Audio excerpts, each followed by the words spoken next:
It's time to step into the Coming Out Lounge, a cool, safe space to be true to your sexual self. With your host, Rick Clemens. Rick has helped hundreds of people come out of the closet, and now each week he's bringing you cool insights for loving and accepting yourself, boosting your self-confidence, and living a guilt-free, purpose-filled life on the other side of the closet doors. Cuddle up with yourself and get ready for heartwarming coming out stories, ideas for living authentically, and tips for being fully self-expressed. Now here's your host, Coming Out Coach Rick. Hello, Closet Busters. It's time once again to stop the closet dwelling and to step out, step up, and step into living your powerful truth. And here's the reason I want you to truly be able to step into your truth today, because I want you to start to chase what matters.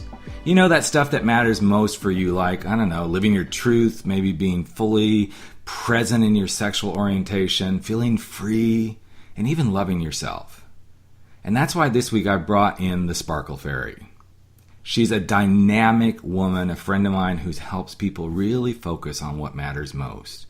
She works with nonprofits and corporations and individuals who are going through different challenges and changes to help them stay focused on truly what matters most.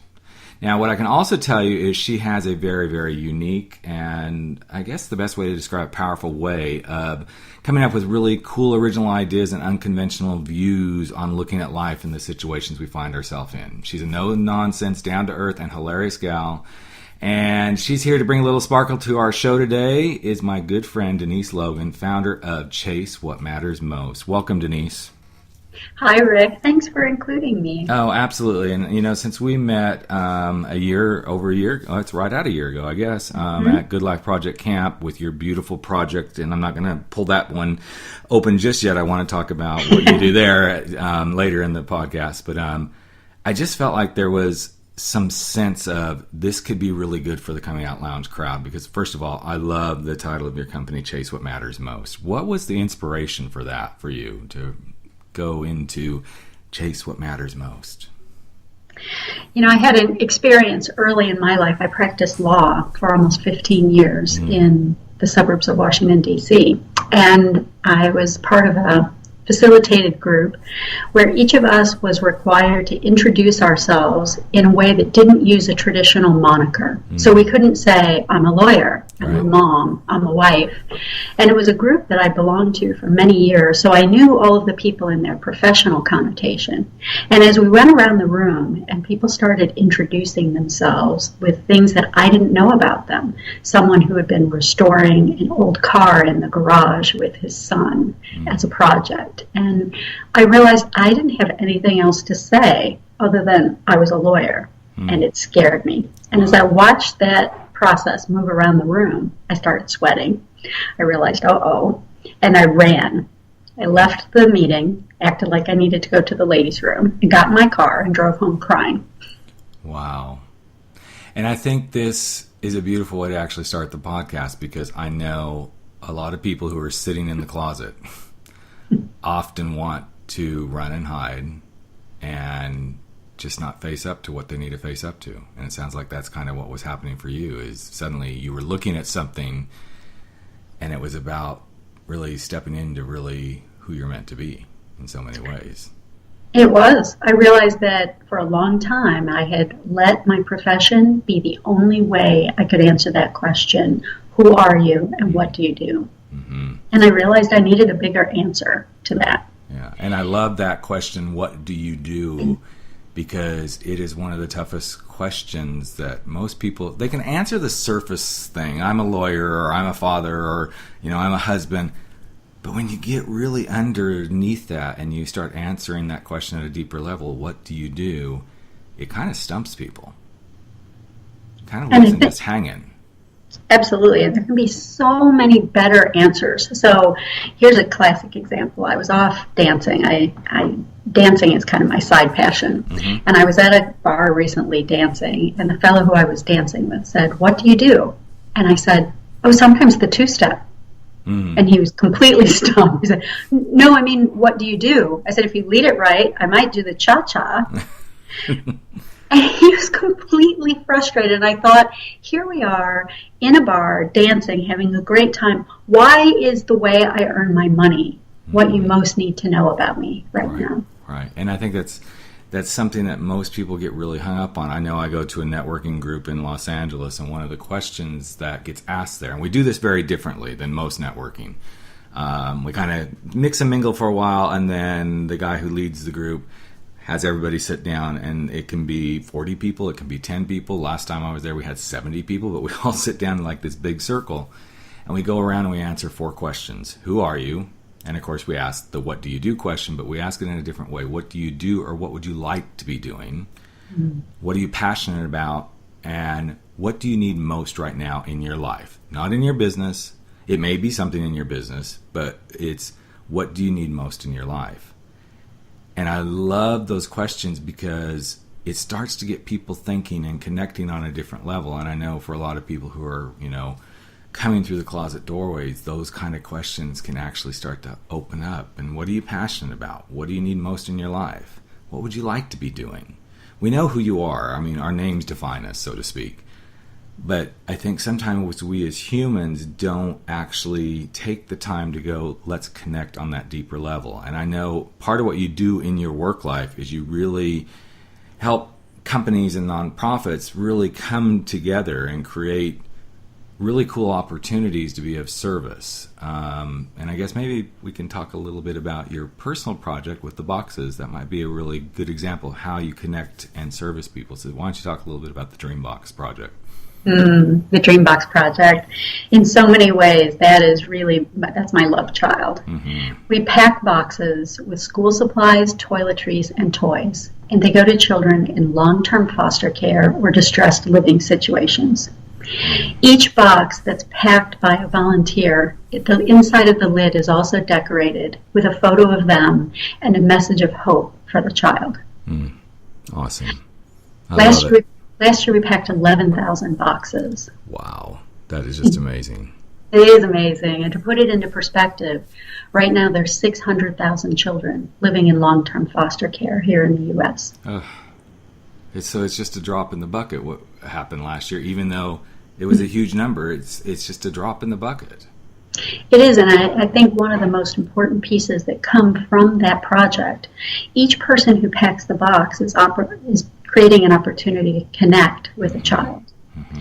So we took a group of 25 volunteers last year on a delivery trip where we went to one of the communities. And when I say long-term foster care, let's think about a child who might be 10, who's lived in 18 homes already. We have a child who might come home from school and not know, is today the day I'm going to be moved again? Right. They come home, they don't even take their things out of the black plastic garbage bag that they've been living out of after a while because they have this sense of being unsettled. So this box that comes to them with a message inside that might say something like, I believe in you. I know you can do it. You're amazing. That might be the only experience that child is having of someone saying those words to them and letting them feel connected.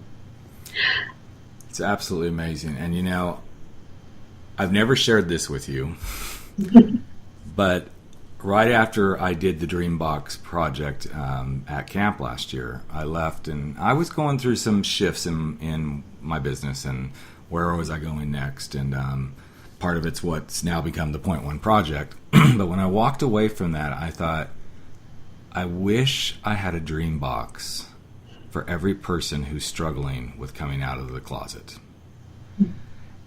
And I've actually taken that idea and I've actually used it with some clients. And I've used it in a slightly different way, but I've asked them to create their dream boxes for themselves. And I tell them the story about your organization and Dreambox project and all that stuff. And it's very, very powerful when I ask someone who's hiding, who's struggling, and I say, here's what I'd like you to do. Just to get a box. It doesn't have to be a big box. In fact, it can be a metaphoric box, but I would rather you have a box. Get a shoe box or something. And start to put in that box every dream you have for yourself for being on the other side of the closet doors. And it can be something you write. It can be a picture that symbolizes it. It's amazing what happens. It's like they suddenly have something they can hold and they can put their thoughts and everything into. Yes, we can write stuff, we can talk through it, we can do a lot of visual stuff, But it's been very, very interesting to do this with clients. And I want to say thank you for the inspiration that took your idea and put it in a little bit different twist of helping some people. And I would say since camp last year, I've probably had 8 clients that have been given that challenge, and every one of them stepped up to it. So thought you might like to hear that one. I do. I love it. And I wonder what might happen if someone who has already come out made that kind of a dream box for someone else. Yeah, exactly. That let them know, I believe in you. I know you're amazing. The things that we at a deep level are craving to know about ourselves and to be able to share with someone else. Well, one of the things that I know is as you work with individuals and, companies, you come up against a lot of thoughts that most my clients and most of the people that listen to this podcast do. Some of them will not feel good enough. Some of them feel like no matter what I do, it's never going to make a difference anyway. And I think those are the commonalities that you probably find in your world, like people needing a voice or needing some one-on-one time. What are some of the biggest challenges as you work in some of these organizations that you find for getting people to really connect with one another? I think there's a negative meme that exists in the nonprofit community, which is that volunteers are unreliable. And that somehow we have to hurry up and turn them into donors and then use the money that we get from them to pay for services. And I think not only is that not true, but it's actually a very harmful statement to make. So the opportunity, what we find is that volunteers, when they're given the opportunity to do an act that actually is mission critical and they feel makes a difference, they are so committed. They are the most dedicated, passionate ambassadors for a program.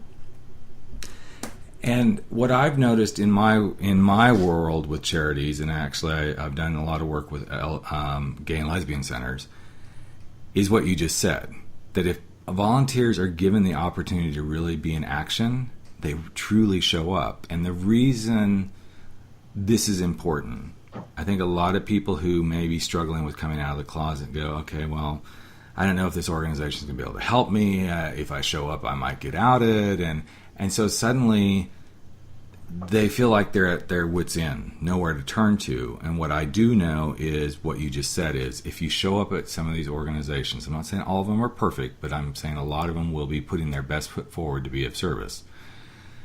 The people you will encounter, if they've been given the power and the openness to be of service, they will truly show up for you. They're not there just to, make numbers happen and things such as that. Especially in the gay and lesbian community, you have to remember that a majority of the people that will be working at these centers have gone through exactly what you've gone through in so many ways. And they're there to be of service. And sometimes I wonder, Rick, if a listener who is worried about being outed but still wants to be making a difference, think about all of the other things that matter to them in their life. It could be issues around child welfare. It could be issues around animals. It could be issues around social justice. There are plenty of ways to begin using your hands and your voice in a way that trickles back to yourself. The skills of empathy that come from being of service are the same ones that we need to bring back to ourselves when we're going through a process of coming out. Coming out, whether it's, may I tell you an example? Yeah, absolutely, absolutely. So I had an experience that I was working with a dentist, and he'd been practicing dentistry for more than 20 years, and he was in a perfectly fine business, but he started to ask himself that question, is this all there is? Is this what my life is going to be about? And then he immediately felt guilty for thinking that. He was like, I have everything that most of the people around me want. And so he started to stuff that feeling again and again, but he was getting more unsatisfied with his work. And his buddies and his wife, whenever he managed to share that information with them, would just be like, oh, dude, just go back to the way you were. Buy a boat, get a condo, go on vacation. All of those things we think will make it better. But it wasn't making it better for him. when you and I talked about this before, I said in some ways he was coming out about that need to make a difference with his life. So as he and I worked together, I connected him with an organization where there are a group of children who were captured and turned into soldiers in African countries. And one of the first things that they do with these children when they capture them as a way to brutalize them is they yank their front teeth out. Mm. And we're not talking about with a dentist. They yank them out as a way to brutalize them and to show them if we could yank your teeth out, what else could we do? Mm. A large number of those former child soldiers have emigrated here to the U.S. and are now in their 20s. So imagine being a young man in your mid-20s. You have no teeth. You have no self-esteem. The likelihood of getting a job or a partner is slim. Mm-hmm. So this organization does dental implant repair work. Mm. And I invited my client to see if making one dental implant repair, how that felt for him. He did the first surgery, and the moment he saw that boy smile, his whole life was changed. Mm. And when someone asks him the question, now what do you do? His answer is, I rebuild young men's self-esteem. It's amazing. And there's something in this that really is reflective too, and you use the metaphor of the empathy. The skills of empathy are the same skills that when we turn them back on ourselves does stuff, makes beautiful transitions for us in our lives.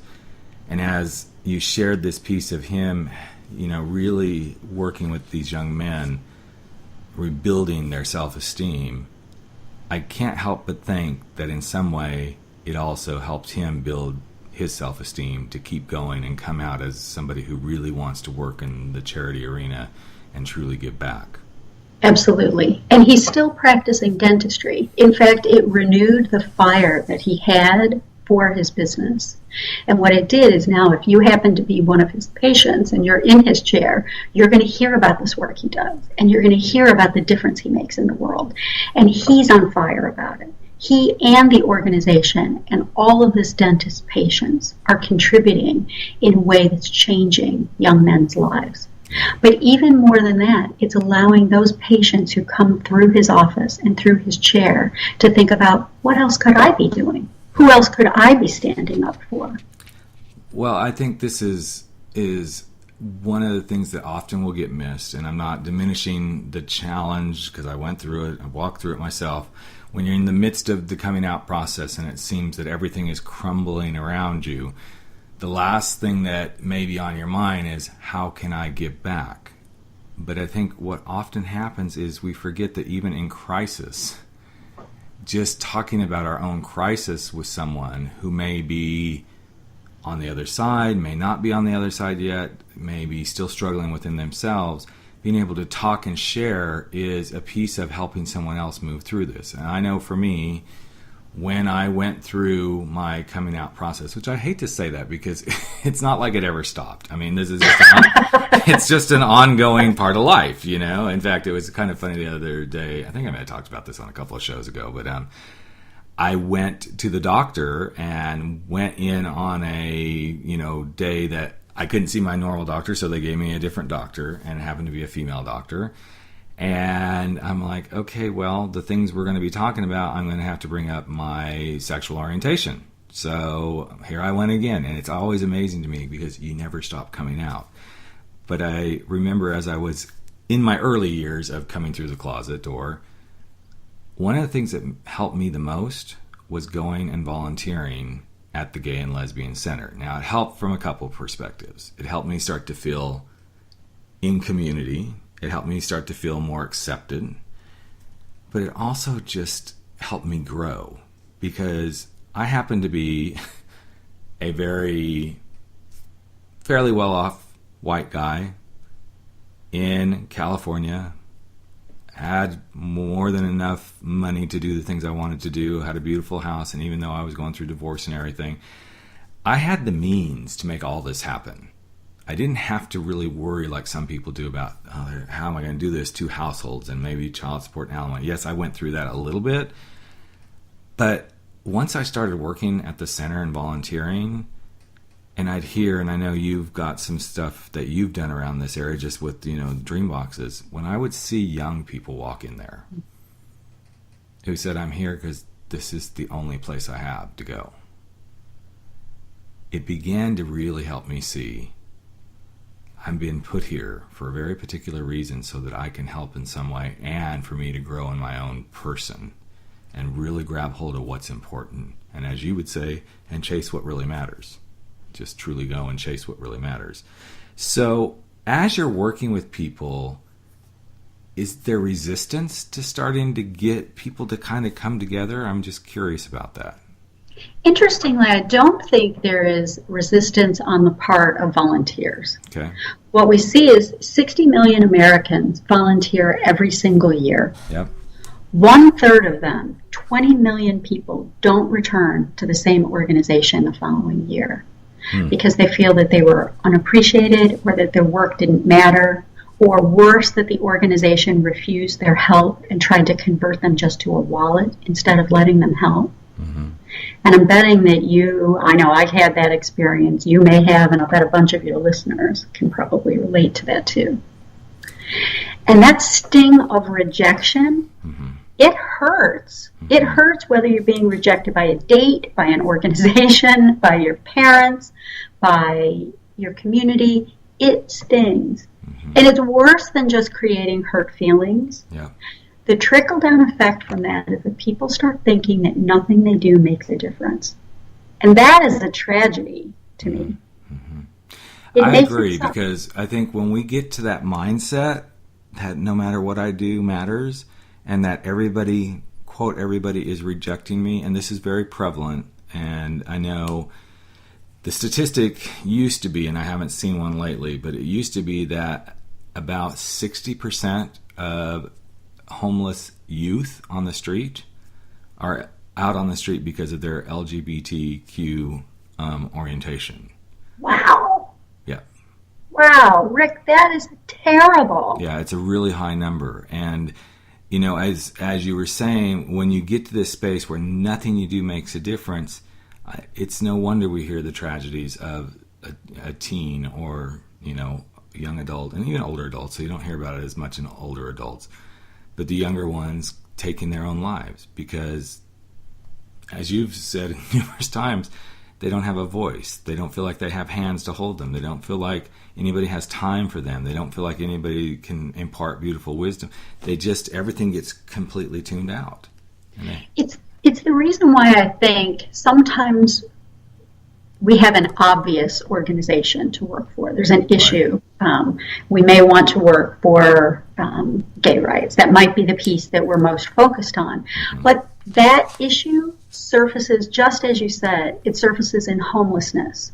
It surfaces in youth unemployment. It surfaces in all kinds of ways. And so what if we were to take our hands and put them on the issues that we can work on? One hand at a time, recognizing that is going to trickle through. That impact that happens when people think what I do doesn't make a difference. It makes them stop helping or standing up. They look away from bullying. They don't speak out about offensive jokes. Those are the small ways of coming out and saying, I care about what you're saying right now. And what you're saying is not okay. That in and of itself is a small act of fierceness that we can bring back into our own life. Yeah. And when we start to hide that desperate need to make a difference, people start thinking there's something wrong with me for caring. There's nothing wrong with you for caring. I say it all the time. I want you to care, and I want you to care more. And hell no, we need your voice. Right. We need your hands, we need your time, we need your wisdom. And that benefit goes back to the giver as much as to the receiver. Well, and interestingly enough, I can parallel this as if I was sitting with a client right now who feels desperate, who feels like they so badly want to say this is who I am, but that closet door is just holding them in. And I could actually say what you just said. I could actually say to that client, but let me tell you something that you may not be seeing clearly. No matter who's not accepting you right now, There's a whole other world out there that needs your voice, that needs your beautiful hands to keep going and doing and creating in the world what you're meant to create as a gay, lesbian, bisexual, or transgender. That needs your time somewhere. It could be another gay and lesbian center. It could be people at work that have nothing to do with your sexual orientation. They need your time in order to make a company thrive. And believe it or not, you may feel like you don't have all the answers, but as you go through this, your wisdom that you will gain by going through this deep, challenging chasm that you're going through will be invaluable. And I think we as humans often forget that even in our most chaotic times of life that are in transition, that there's still something we have to give and something that we've been put here on this earth to do, so don't give up. In fact, those transitions are probably the next growth spurt, and I think a lot of people can see that, but I know for many who are coming out of the closet, this is one of the biggest growth spurts you go through. But I guarantee you, if you really open up your heart and your love and your mind to, I can get through this and I will get through this in the way that's best for me, the other side is so much better. Even if there's people that don't love you and embrace you, the other side is truly so much better. It's truly amazing. So you're pretty busy with lots of different things and lots of volunteering stuff. Anything coming up? I know there's probably some stuff coming up for you. Hopefully lots more dream boxes getting put together, but anything big coming up for you that you'd like to share with the listeners? We have lots of Dreambox projects, and the goal that we set out this year, we were lucky enough to receive a foundation grant from WDS this year. Awesome. And the goal is to systematize the Dreambox project and to roll it out into more communities so that those hearts and hands are staying right there in the communities. Awesome. Where the boxes are packed. And now, I know you do a lot of work with a lot of different organizations. If somebody wanted to get involved with your projects, where might they go to help out? I know you go all over the place building dream boxes and stuff, so where might they be able to find out more about that? Right. Our website is Chase What Matters, and there's a dash between each word, so it's chase-what-matters.com. There's a dash between it because we want you to pause. Mm-hmm. And remember that we're chasing what matters. So it's chase-what-matters.com. Awesome. And now I know because you're so involved in charities all over the place, you probably could recommend some to my listeners who may be either struggling, challenged, or actually looking for some charities that might really appeal to them as a gay, lesbian, bisexual, transgender. Are there any organizations that come to mind for you? Absolutely. There's a great one called The Handsome Father, and they have a mentoring program that helps dads on their journey to fatherhood. So whether you need a mentor or you want to be a mentor, The Handsome Father is a great spot to look toward. Awesome. The other is GLSEN. It stands for Gay, Lesbian, and Straight Education Network. Mm-hmm. And their website is glsen.org. And they use volunteers to help promote safe schools that ensure that each student is valued and respected, regardless of their sexual orientation. Absolutely, one of my favorites. Now, there's another one that I think, and I've heard this through my lesbian sisters, and it's kind of interesting. Sometimes the perspectives are like blow my mind. The one that I know you're fond of too is the Pink Fund, and this really helps women and men who are undergoing cancer. And the reason I say this is often overlooked in the lesbian community, not in the community itself, but from the outside looking in, is kind of this weird thing that happens that, okay, so if you're a lesbian, well, you don't deal with quite the same things most other women do. And I'm always shocked by that kind of perception, because it's like, okay, just because she's a lesbian doesn't mean she's not going to be suffering potentially from breast cancer or some of these other things.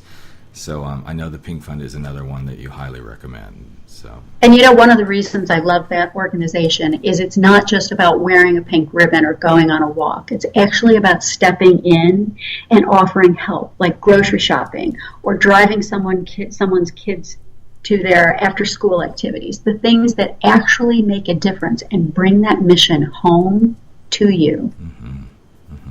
And I think sometimes that is a misconception of, oh, well, I can't really do anything because, they're going to look for speakers or people to do counseling with people or whatever. No, these organizations need lots of different kind of help. Everything from, putting stamps on envelopes or stuffing envelopes or helping clean up a facility or just being with people to just sit and talk. You don't have to have a therapy degree or anything such as that. You just being with people. So, well, the number of ways that people can volunteer, Rick, are so amazing. When we did the Dreambox project, one of the things that we saw was there was a massage therapist on the trip, and he said, oh my gosh, I could round up 5 of my buddies, and we could do massage for the foster parents once a quarter. There are a million ways. You could bake cupcakes for the caseworkers. Yeah. There are 1,000 ways to help, and I'm always happy to help someone find a way. Absolutely.